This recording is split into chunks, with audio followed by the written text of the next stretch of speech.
Hello friends, नमस्कार। My self doctor N K Bawaliya, principal of government science college Sikar, Rajasthan.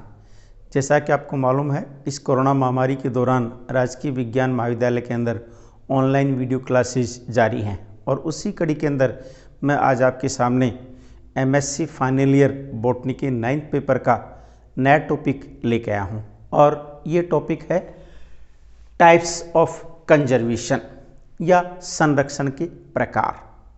Types of conservation या संरक्षण के प्रकार की बात करें, किसके संरक्षण की बात करें, हम बायोडाइवर्सिटी टॉपिक ले रहे हैं तो हम यहाँ पर बायोडाइवर्सिटी की ही बात कर रहे हैं, जैव विविधता की बात कर रहे हैं कि जो भी जैव विविधता है या बायोडाइवर्सिटी है या फ्लोरा या फोना है या और दूसरे ऑर्गेनिज्म हैं जो विलुप्ति की कगार पर खड़े हैं या आने वाले समय पर यदि उनके ऊपर ध्यान नहीं दिया गया तो वे विलुप्त हो जाएंगे। इन सब को बचाने के लिए उनको संरक्षित किया जाना आवश्यक है।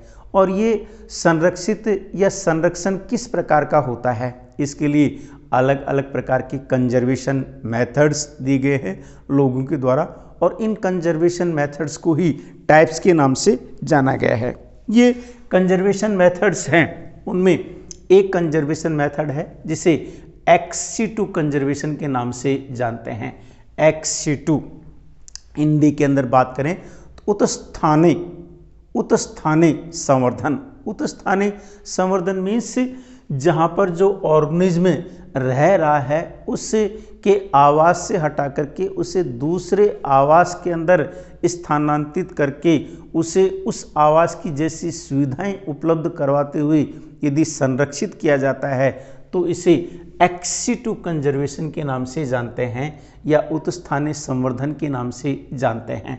कंजर्वेशन जो बायोडाइवर्सिटी है उसको आउटसाइड द एरियाज, उस एरिया से बाहर वेयर दे नेचुरली अकर, जहाँ वे प्राकृतिक रूप से रह रहे हैं उसके बाहर यदि उन्हें संरक्षित किया जाता है तो इसे एक्स-सी-टू कंजर्वेशन के नाम से जानते हैं।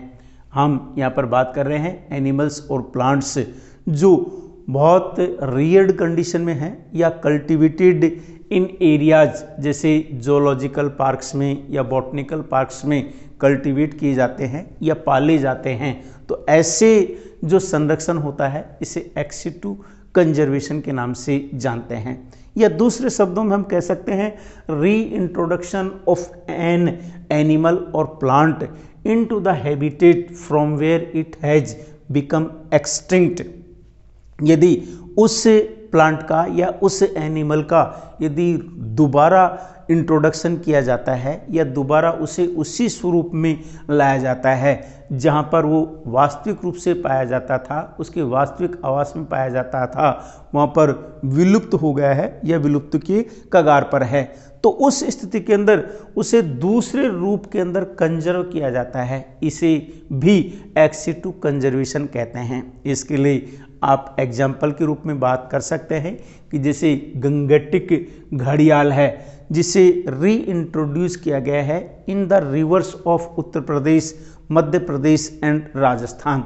ये कि इस जो घड़ियाल का जो ओरिजिनल प्लेस है वह गंगटिक गंगा के अंदर है, लेकिन इसे उत्तर प्रदेश, मध्य प्रदेश और राजस्थान के अंदर इसे नदियों के अंदर ला करके इसे री इंट्रोड्यूस किया गया है जहाँ पर वह एक्सटिंक्ट हो गया था। और इसी के साथ साथ में जो प्लांट्स हैं उनके सीड बैंक्स या बॉटनिकल, हॉर्टिकल्चरल और रिक्रिएशनल जो गार्डन्स हैं वो भी इम्पोर्टेंट सेंटर होते हैं इस प्रकार के एक्स-सी-टू कंजर्वेशन की, जिसके अंदर दूर दराज से प्लांट्स को ला करके उन जगहों पर बोया जाता है जहाँ पर सीड बैंक के रूप में रखा जाता है या बॉटनिकल गार्डन्स के रूप में मेंटेन किया जाता है या हॉर्टिकल्चरल पॉइंट ऑफ व्यू से मेंटेन किया जाता है या रिक्रिएशनल पॉइंट ऑफ व्यू से गार्डन्स के अंदर मेंटेन किया जाता है। इस प्रकार के कंजर्वेशन को भी एक्स-सी-टू कंजर्वेशन के नाम से जानते हैं।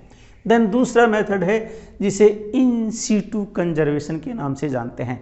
इन सीटू मीन्स स्वस्थानीय संरक्षण।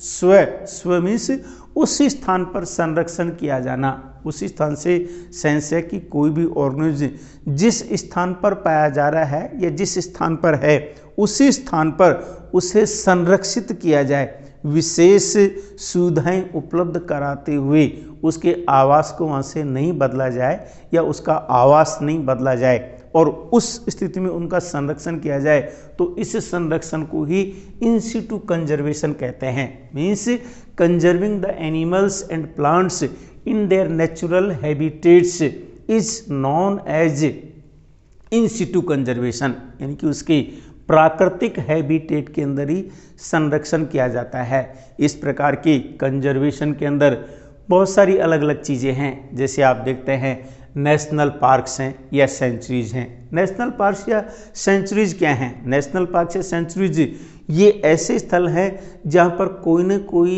ऑर्गेनिज्म, प्लांट्स या एनिमल्स को संरक्षण दिया जा रहा है। वहाँ पर किसी दूसरे व्यक्तियों की आओ भगत या आप कह सकते हैं भागदौड़ नहीं है। वहाँ पर कई प्रकार के प्रतिबंध लगा दिए जाते हैं। वहाँ पर शिकारी नहीं कर सकते हैं, वहाँ पर लोग बाग फ्यूल नहीं ले सकते हैं या ईंधन नहीं ले सकते हैं, वहाँ पर आवागमन नहीं कर सकते हैं, वहाँ पर रहने वाले जीव जंतुओं को किसी प्रकार से डिस्टर्ब नहीं कर सकते हैं। ऐसे जो आवास होते हैं उन्हें नेशनल पार्क्स या सेंचुरीज के नाम से जानते हैं, जिनके एरिए और रूल्स और रेगुलेशंस अलग अलग प्रकार के होते हैं। ऐसे बायोस्फीयर रिजर्व्स जो बड़े बड़े एरियाज होते हैं उनको मिला करके बायोस्फीयर रिजर्व कहा जाता है। ऐसे ही नेचर रिजर्व्स, ऐसे ही रिजर्व्ड एंड प्रोटेक्टेड एरियाज, कुछ ऐसे एरियाज होते हैं जिनके अंदर सुविधाएं तो उपलब्ध नहीं करवाई जाती हैं, लेकिन वहाँ पर कुछ प्रोहिबिशन लागू कर दिए जाते हैं कि आपको यहाँ पर ऐसा नहीं करना होगा, ऐसा नहीं करना होगा। उस स्थिति के अंदर वहाँ पर रहने वाला जो फ्लोरा है या फोना है वह संरक्षित हो जाता है। ऐसे ही कुछ इस प्रकार के प्लॉट्स को प्रिजर्व कर दिया जाता है कि वहाँ पर किसी प्रकार का डिस्टर्बेंस नहीं हो, तो ऐसा संरक्षण भी इन सीटू संरक्षण होता है। या रिजर्व्ड फॉरेस्ट, जिन्हें आरक्षित वन क्षेत्र कहा जाता है, चारों तरफ फेंसिंग कर दी जाती है और कह दिया जाता है कि ये रिजर्व्ड फॉरेस्ट है, इसके अंदर किसी प्रकार का आवागमन नहीं होगा। कई प्रकार की प्रतिबंध लगा दिए जाते हैं, जिनकी डेफिनेशंस अलग अलग रूप में अलग अलग प्रकार की है। ऐसे ही agro biodiversity conservation. Agro biodiversity conservation उन प्लांट्स का कंजर्वेशन है जिनको एग्रीकल्चरल पॉइंट ऑफ व्यू से कल्टीवेशन किया जाता है और कल्टीवेशन करके एक तरह से उनका कंजर्वेशन किया जाता है। जैसे after the introduction of cotton, tobacco, sugar cane, sunflower, soybean और ऐसी बहुत सारी जो फसल है, इनके इंट्रोडक्शन के बाद में farmers became victims of monoculture in their greed for money, यानी कि फार्मर्स को लालच आ गया कि यदि हमें यहाँ पर सिर्फ टोबैको ही बोएंगे या कॉटन ही बोएंगे या शुगर केन ही बोएंगे या सनफ्लावर ही बोएंगे या सोयाबीन ही बोएंगे तो हमें अच्छी मनी मिलेगी या अच्छा धन मिलेगा। और उसी के कारण से उन्होंने इस खेती के अलावा किसी दूसरी खेती को पनपने नहीं दिया और उस कारण से उनके मन के अंदर एक तरह से लालच आ गया और ये farmers become victims of monoculture, एक ही प्रकार की खेती करने के लिए विक्टिम हो गए या अपराधी हो गए। इसके कारण से many of the indigenous varieties of crops were lost, यानी कि बार बार हम एक ही एक प्रकार की खेती करते जाएंगे तो वहाँ पर जो दूसरी क्रॉप्स हैं वो पनप नहीं पाएंगी। मान लीजिए कोई फसल है जिसके अंदर एयर पोल्यूशन होता है या वायु परागण होता है, तो उसके पोलन ग्रेन्स धीरे धीरे एक जगह से दूसरी जगह पर जाकर के नष्ट हो जाएंगे, वो काम नहीं आ पाएंगी क्योंकि वहाँ पर दूसरी फसल ही नहीं है, तो पोलिनेट कहाँ होंगे, वो यूजलेस हो जाएंगे। और उसके साथ साथ में कई ऐसी फसल हैं जो दूसरे प्लांट्स को पनपने ही नहीं देती हैं, वो इस प्रकार के कुछ सीक्रेशन सीक्रेट करती हैं कि उस दूसरी क्रॉप्स को पनपने नहीं देती हैं। एक बार किसी व्यक्ति ने वैसी खेती कर ली तो ज़मीन की उर्वरक शक्ति के ऊपर भी वे फर्क डाल देते हैं। तो उस स्थिति के अंदर वो मोनोकल्चर खेती हो जाती है और लोग सोचते हैं मैं तो अच्छी मनी मिल रही है यही खेती करेंगे, लेकिन इसके कारण से बहुत सारी जो इंडिजिनस वैरायटीज ऑफ क्रॉप्स हैं ये लॉस्ट हो जाती हैं। यदि हम इससे भी ज़्यादा बात करें तो जो हाइब्रिड वैरायटीज़ हैं फ्रूट्स की और वेजिटेबल्स की, जैसे टोमेटो की बात करें, इंट्रोड्यूस फॉर पल्प के लिए इंट्रोड्यूस की गई हैं और more susceptible to disease and pest, जो कि सबसे ज़्यादा डिजीज और पेस्ट के लिए ससेप्टिबल है। इस प्रकार की यदि हाइब्रिड वैरायटीज़ को प्रेफर किया जाता है तो जो ट्रेडिशनल वाइल्ड वैरायटीज़ हैं जिनके सीड को कंजर्व किया जाता है for future point of view से, तो ही वे संरक्षित रह पाती हैं, अदरवाइज वे लॉस्ट हो जाती हैं। इस कारण से वो एपिडेमिक हो जाती हैं और कंप्लीटली वाइप आउट हो जाती हैं हाइब्रिड से।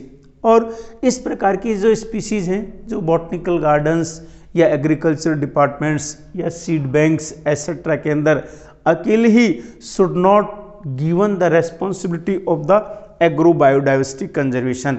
ये सिर्फ अकेले ही इस एग्रोबायोटिक कंजर्वेशन को ऐसा नहीं कर सकती हैं, रेस्पॉन्सिबल नहीं सकती हैं। इसलिए हर एक फार्मर को चाहिए, हर एक गार्डनर को चाहिए, हर एक कल्टीवेटर को चाहिए कि वो role in preserving and conserving agro biodiversity, कि किस प्रकार से वो एग्रो बायोडाइवर्सिटी को प्रिजर्व कर सकता है, किस प्रकार से संरक्षित कर सकता है, उसका खुद का रोल होना चाहिए। ऐसा नहीं कि एक ही खेती करते रहे और खेती करते करते दूसरी क्रॉप्स नष्ट होगी। इसीलिए कहते हैं क्रॉप रोटेशन करके, रोटेट करते हुए खेती करनी चाहिए, जिससे दूसरी फसल भी मिलती जाए और ज़मीन की उर्वरक शक्ति भी बढ़ती जाए और दूसरी फसल खत्म भी नहीं हो। नहीं तो एक ही एक चीज़ को बढ़ावा देते जाएंगे तो दूसरी चीज़ें नष्ट होती जाएंगी। Conservation of biological diversity, biological diversity means biodiversity का कंजर्वेशन। जो the aim of the convention is to save species and plants from extension and their habitats from destruction. यानी कि कोई भी हम कन्वेंशन की बात करते हैं तो उसका मुख्य उद्देश्य होता है कि उस स्पीसीज को या उस प्लांट को जो एक्सटेंशन के कगार पर है या उसका जो आवास खत्म हो रहा है, डिस्ट्रक्शन हो रहा है, उससे बचाया जाए। और डेवलप्ड कंट्रीज हैं इस प्रकार के प्रोग्राम के अंदर looking for a sustainable supply of biological resources, वे इस प्रकार के बायोलॉजिकल जो रिसोर्सेज हैं उनको इस रूप में आगे कर रही हैं कि वो ज़्यादा ख़त्म नहीं हों। इस प्रकार की जो कार्रवाई जो डेवलपिंग कंट्रीज़ हैं वो कर रही हैं। और इस स्थिति के अंदर जो डेवलपिंग कंट्रीज़ हैं ये टेक्नोलॉजी एक्सप्लॉइट कर रही हैं और रिसोर्सेज इन्वाइटिंग कर रही हैं। डेवलप्ड कंट्रीज़ को भी इस प्रकार से करना चाहिए। This has resulted in the developed nations channeling out the benefits of these natural resources. The developing countries are now demanding a higher share of accrued economic benefits. The developed nations are also concerned by the unsustainable exploitation of natural wealth, particularly rainforest के point of view से। यदि हम key points from the convention on biological diversity की बात करें तो aim of the convention on biological diversity की बात करें तो जो कंजर्वेशन ऑफ बायोलॉजिकल डाइवर्सिटी इसका मुख्य उद्देश्य है the sustainable use of its components, sustainable use of components का सस्टेनेबल यूज हो, and the fair and equitable sharing of the benefits arising out of the utilization of genetic resources, कि जो भी genetic resources हैं उससे जो भी benefits मिल रहा है उसका इक्विटेबल शेयरिंग होना चाहिए यूटिलाइजेशन के लिए, जेनेटिक रिसोर्स के लिए। और ये कन्वेंशन है स्टिपुलेट्स द पार्टीज मस्ट, और जो develop national studies for the conservation and sustainable use of biological resources, convention कहती है कि जो डेवलप नेशनल स्ट्रेटजी करनी चाहिए। ऐसे ही एस्टेब्लिश प्रोटेक्टेड एरियाज, उनको प्रोटेक्टेड एरियाज एस्टेब्लिश करने चाहिए। रीस्टोर डिग्रेडेड इकोसिस्टम्स, जो इकोसिस्टम्स खराब होते जा रहे हैं उनको रीस्टोर किया जाना चाहिए। कंट्रोल अलाइन स्पीशीज, उन स्पीशीज के ऊपर नियंत्रण किया जाना चाहिए जो दूसरी स्पीशीज को पनपने नहीं दे रही हैं। Establish ex situ conservation facilities, ex situ conservation facilities को एस्टेब्लिश करना चाहिए। Establish training and research programmes, training और रिसर्च प्रोग्राम्स एस्टेब्लिश करने चाहिए। Promote public education and awareness, इस कंजर्वेशन के मामले में पब्लिक एजुकेशन और अवेयरनेस को बढ़ावा देना चाहिए। Recognise the right of governments to regulate access to their own genetic resources, जो भी गवर्नमेंट है उसको रिकॉग्नाइज करना चाहिए, रेगुलेट करना चाहिए ओन जेनेटिक रिसोर्सेज के रूप में। और encourage technology and biotechnology transfer, जो भी टेक्नोलॉजी है या बायोटेक्नोलॉजी है उसको ट्रांसफ़र करने के लिए एनकरेज करना चाहिए। और establish an information exchange, information exchange करने के लिए स्थापित करना चाहिए। ऐसे promote technical and scientific cooperation, जो भी पार्टीज हों उनके बीच में इस प्रकार का टेक्निकल और साइंटिफिक कोऑपरेशन हो उसे प्रमोट करना चाहिए। ऐसे ही provide financial resources to developing countries, जो भी डेवलपिंग कंट्रीज हैं उनको फाइनेंशियल रिसोर्सेज प्रोवाइड करने चाहिए। और इसके लिए projects to save threatened species को सेव करने के लिए कई प्रोजेक्ट सामने आए हैं। जैसे हम बात करें प्रोजेक्ट टाइगर, जिसे टाइगर प्रोजेक्ट के नाम से भी जानते हैं, ये इनिशिएटेड किया गया था central sector scheme in 1973 with 9 tiger reserve located in different habitat types in 9 different states में। There are totally 18 reserves in 13 states, 13 states के अंदर करीबन 18 इस प्रकार के रिजर्व्स हैं। एट प्रेजेंट बात करें tiger conservation has been viewed in India not only as an effort to save an endangered species, ये सिर्फ एक एफर्ट ही नहीं है, but with equal importance also a means of preserving biotypes of sizeable magnitude, कि उस बायोटाइप्स जो सीजेबल magnitude वाला है उसे प्रिजर्व किया गया है।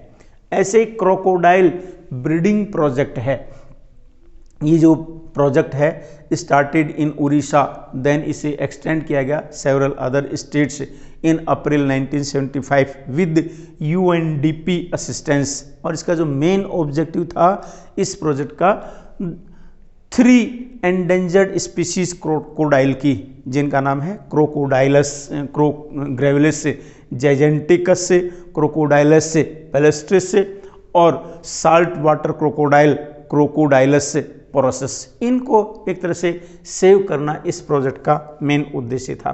ऐसे ही lesser cats project, lesser cats project launched in 1976 with the assistance of WWF in India for conservation of 4 species of lesser cats. Lesser cats की 4 स्पीशीज को कंजर्वेशन करने के लिए, जैसे फेलिस बैगालेंसिस जिसे कैर के नाम से जानते हैं, फेलिस मारमोर्टा जिसे मार्टिन के नाम से जानते हैं, फेलिस लेमोर्गी जिसे विगोरस होर्सफील्ड के नाम से जानते हैं, और फेलिस वेविरियाना जिसे बेनेट के नाम से जानते हैं, जो सिक्किम और northern part of West Bengal के अंदर पाई जाती हैं।